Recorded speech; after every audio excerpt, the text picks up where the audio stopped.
مجھے جس موضوع پر لب کشائی کرنے کا موقع ملا ہے وہ ہے میں بیٹی ہوں، میں عورت ہوں، میں اگر بیٹی ہوں تو گھر کی رحمت ہوں، بہن ہوں تو بھائی کا فخر ہوں، بیوی ہوں تو گھر کی ملکہ ہوں، اور جب ماں کے درجے پر فائز ہوتی ہوں تو جنت میرے قدموں تلے رکھ دی جاتی ہے۔ مگر کہیں مجھے غیرت کے نام پر قتل کیا جاتا ہے تو کہیں تشدد کا نشانہ بنایا جاتا ہے۔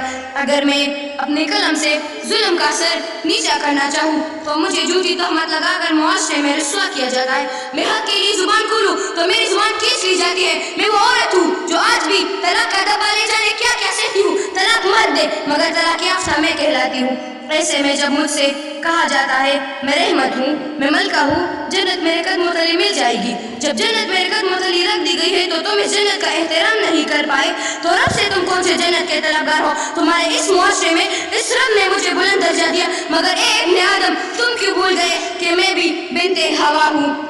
میں بن باپ، بن بھائی، بیٹی جب اپنا گھر چلانے، اپنے ماں کا کندھا بننے باہر نکلتی ہوں تو نہ جانے مجھے کتنی گندی ہوس بھری نظروں کا سامنا کرنا پڑتا ہے۔ ایسے میں سوال کرتی ہوں کیا میں رحمت ہوں؟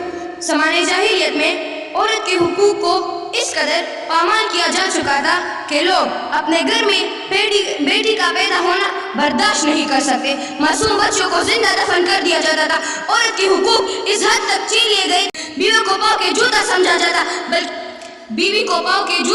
جاتا بلکہ عورت کی جائز باتوں کو ماننا بھی مردانگی کے خلاف سمجھا جاتا تھا۔ اللہ کے پیارے محبوب صلی اللہ علیہ وآلہ وسلم نے دنیا میں تشریف لا کر واضح کیا کہ اے لوگوں، اگر بیٹی ہے تو یہ تمہاری عزت ہے، اگر بہن ہے تو یہ تمہاری ناموس ہے، اگر یہ بیوی ہے تو تمہاری زندگی کی ساتھی ہے، اور اگر یہ ماں ہے تو تمہارے لیے اس کے قدموں میں جنت ہے۔ اور یہ بھی فرمایا ہے کہ جس آدمی کی 2 بیٹیاں ہو وہ ان کی اچھی تربیت کرے، ان کو تعلیم دلوائے، حتیٰ کہ ان کا فرض ادا کرے تو یہ بھی جنت میں یوں میرے ساتھ ہوگا جیسے ہاتھ کی 2 انگلیاں ایک دوسرے کے ساتھ ہوتی ہے۔ گویا بیٹی کے پیدا ہونے پر جنت کے دروازے کھلنے کی بشارت دی گئی ہے۔